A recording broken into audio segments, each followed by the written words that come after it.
Tonight, on the first official day of services being offered to St. Lucians by the USNS Comfort, one public figure is calling on the government to observe and take heed of the hundreds of people flocking to receive medical attention. The number of people that came to get medical attention, while we have to appreciate and be thankful for the gift that has been given by the United States, this is symptomatic and a reflection of the failure of the public health system. A local activist questions the validity of statements by the Prime Minister's attaché on the sex offender registry. And is Junior Creole 2019 turning into a melee-mélange? We have the details of these stories and more coming up. This is the Hot 7 Nightly News with Lovelace and Amy Joseph. Good night. It is Wednesday, the 25th of September 2019. Welcome to the Hot 7 TV Nightly News. We're on Flow, channel 117, also being simulcast on Kiss FM. You can also watch on our website. It's www.caribbeanhottv.com or on our free Caribbean Hot FM mobile app. I'm Lovely St. Amy Joseph. Thank you for joining us. On the first official day of services being offered to St. Lucians by the U.S. naval ship USNS Comfort, one public figure is calling on the government to take heed of the hundreds of people flocking to receive free medical attention. Catherine Seeley says the onslaught of people coming through is indicative of a major failing in the national healthcare system. Rochelle Gonzalez begins our reporting. Hundreds of St. Lucians flocked over to the Owen King European Union Hospital, as well as the National Cultural Center in Sans Souci on Wednesday morning, with hopes of receiving some much-needed medical treatment for free, courtesy of the United States naval ship Comfort. In addition to the high numbers who turned up, persons from across the island continued to pour in throughout the day, with thousands more expected to turn up over the next 5 days that the medical team from the ship will be offering their services. The large numbers, however, proved to be a telltale and worrying sign for public figure Catherine Seeley, who said that this is evidence of a healthcare system which is in dire need of fixing. The number of people that came to get medical attention, while we have to appreciate and be thankful for the gift that has been given by the United States, this is symptomatic and a reflection of the failure of the public health system. And we're still asking for Mary Isaac to resign, and we're still asking for OKUEB to be open. We're still asking for Victoria St. Jude's Hospital to be completed. And we are saying a lot of people came here today because the public health system is in a mess and people need medical attention, so they've been here from 3, 4, 5 in the morning to see a doctor. If the public health system was functioning as it should, there would be no need. Seeley said she is grateful for the initiative as she believes many lives will be saved. However, she expressed disappointment in the powers that be for allowing the healthcare system to deteriorate to its current state. It's good. It's not the Ministry of Health only. It's the United States decided to give free healthcare. It was not unique to St. Lucia. It was for the Eastern Caribbean. And it is a good initiative for people who cannot afford and who cannot travel out. But having said that, it does not fix the debacle we call the Ministry of Health, the public health system, the Victoria Hospital and the St. Jude's Hospital. Mary Isaac still need to resign. As for the concerns and conspiracy theories circulating about possible ulterior motives by the U.S. team, Seeley's dismissed it all as useless hearsay. I don't do conspiracy theories, and St. Lucians does always hear the wrong things and they always indulge in ignorance. The USNS Comfort is the 6th largest hospital in the world, with the capacity to hold over 1,000 beds. Reporting for Hot 7 News, I'm Rochelle Gonzalez. Thank you very much, Rochelle. Meanwhile, an official ribbon-cutting ceremony was held on Wednesday morning at the Owen King EU Hospital. It signaled the beginning of the initiative, which will see thousands of St. Lucians receiving free healthcare services from the U.S. naval ship Comfort. Both commanding officers of the ship as well as members of the local government have indicated a wish to see as many people as possible receive much-needed medical care. The U.S. naval ship Comfort is now officially in full swing following an opening ribbon-cutting ceremony on Wednesday morning.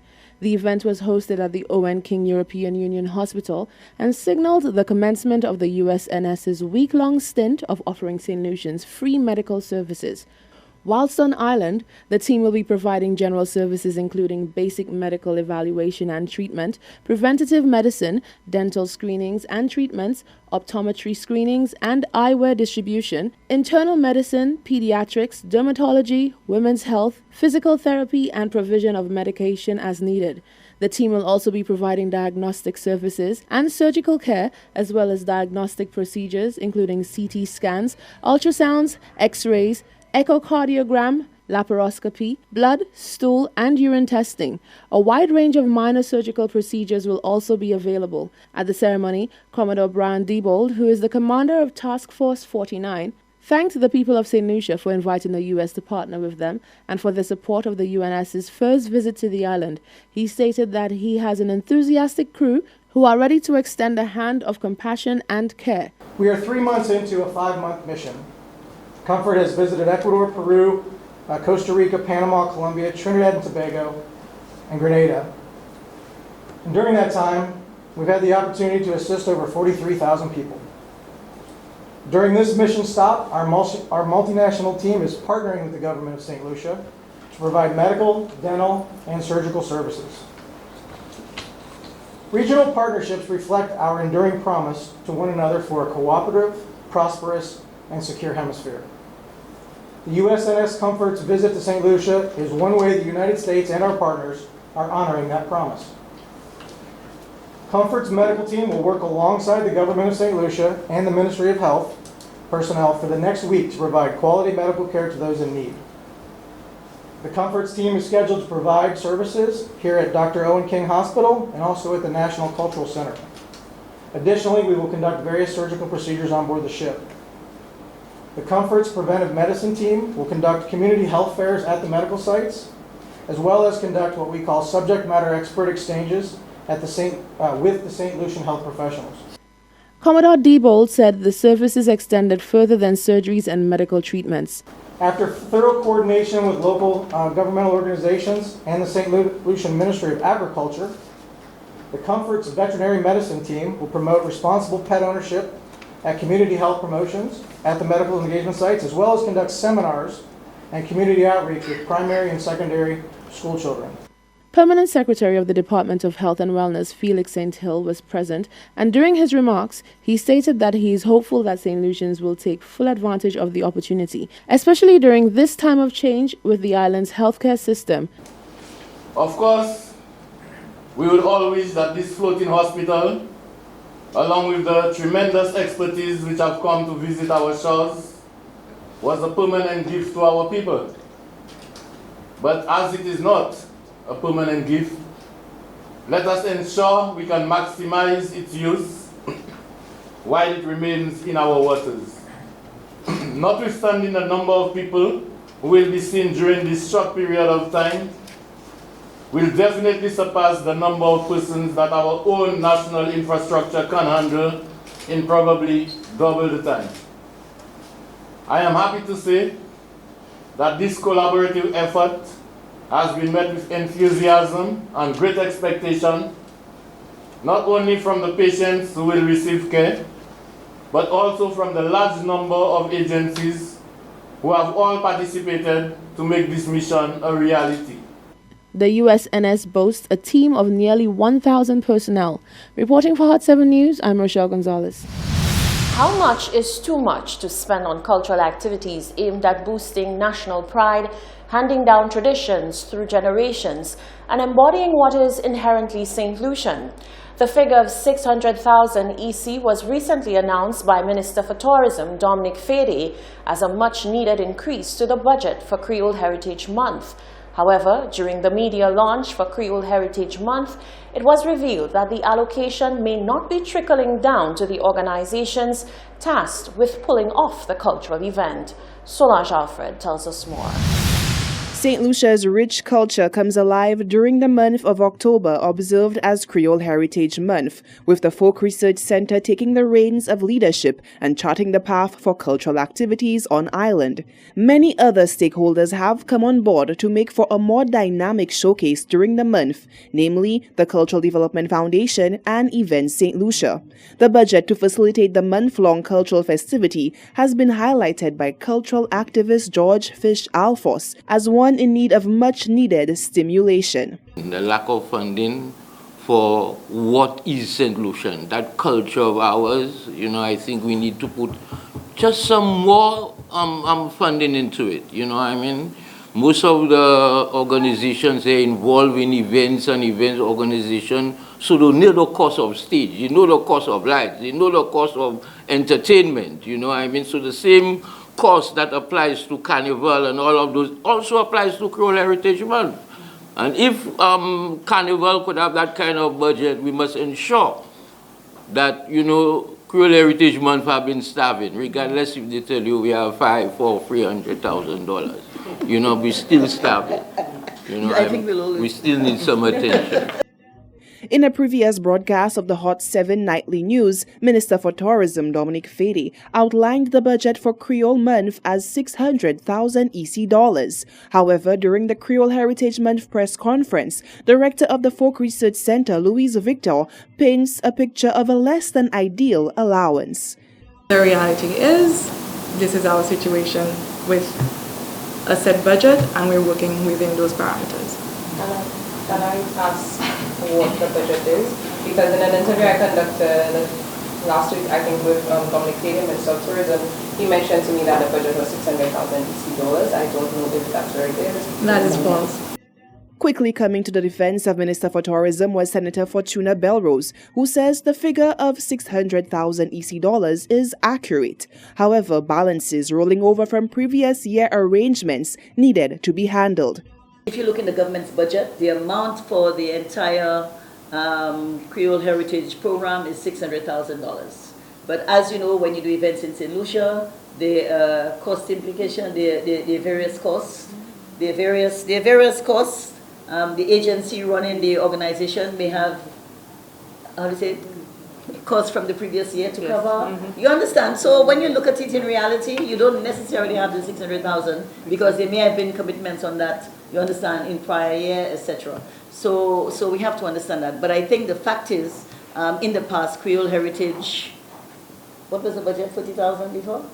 This government came in and put it up to 600,000 because we recognize the value, you understand, and the importance of the product.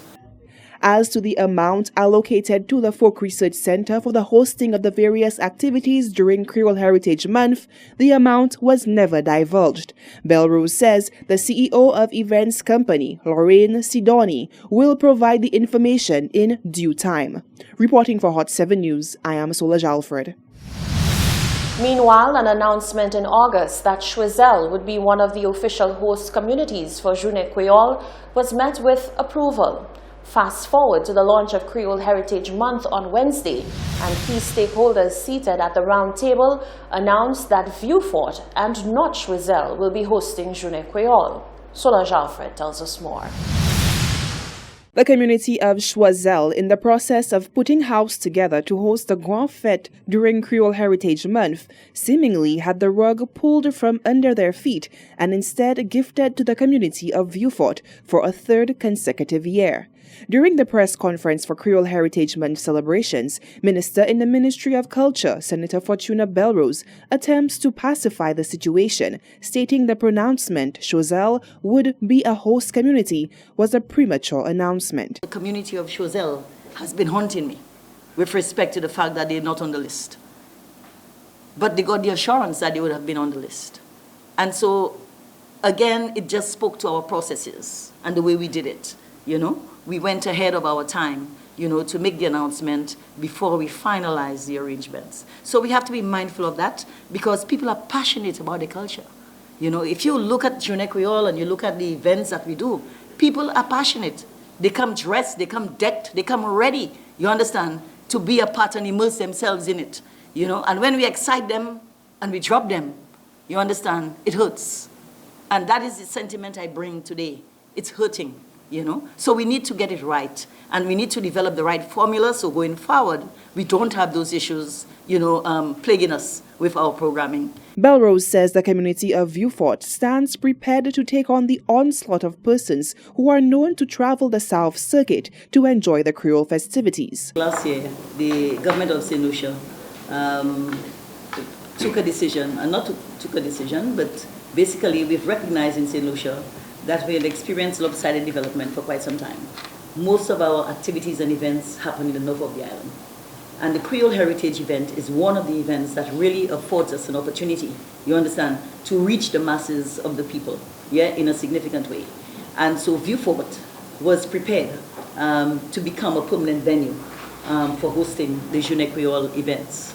So across St. Lucia for the next 50, 60, 70 years, we're hoping, in much the same way that Pigeon Island has become a staple, that Vieux Fort will become a staple for major events around the Creole Festival. So that is one. Now, recognizing that, and I think that decision, the Choiseul community perhaps appeared to be disadvantaged because Vieux Fort and Choiseul in close proximity. And then you have to look at other issues with respect to capacity of the police and those persons who will be providing the services. So I think the Folk Research Center may have taken the decision based on looking at all of those issues. But I think the critical point is for us to ensure that when we're looking at the venues, because I know next year they will be looking at venues, and Fish in his enthusiasm will be going out there mobilizing communities as well. Mobilizing them is one thing, but when you get to the table to sit down to look at the logistics with the agencies that will be supporting the services, I think that is where the critical dimension comes in. Are organizers at loggerheads with the final decision to switch from Choiseul to Vieux Fort? When pressed on the logistics of Vieux Fort being used as a location that would bring together other southern communities all in one, cultural activist George Fish Alphonse had very little to say. I cannot speak to Vieux Fort too much. I'm not too sure what's, but I suppose it will be. Meanwhile, MP for Choiseul Bradley Felix announced on his Facebook page that he only found out about Choiseul no longer being a host community on Tuesday, 24th September via Facebook. He says a letter was sent to his office on Wednesday. The MP wrote, "With all that said, I have taken the stand that despite we will have Journée Creole Choiseul style, I have contacted and engaged some like-minded motivated individuals who share the same view as myself to push this agenda." Grand Fête Journée Creole is scheduled for October 27th to be held in the Bois-Séjour Promenade, Grosile, and Vieux Fort. Reporting for Hot 7 News, I am Solange Alfred. This is the Hot 7 TV Nightly News. Coming up after the break, Day 3 of the Amber Geiger murder trial. A local activist questions the validity of statements made by the Prime Minister's attaché on the sex offenders registry. And St. Lucians come out in droves and express immense gratitude to the USNS Comfort team. That and more when we return.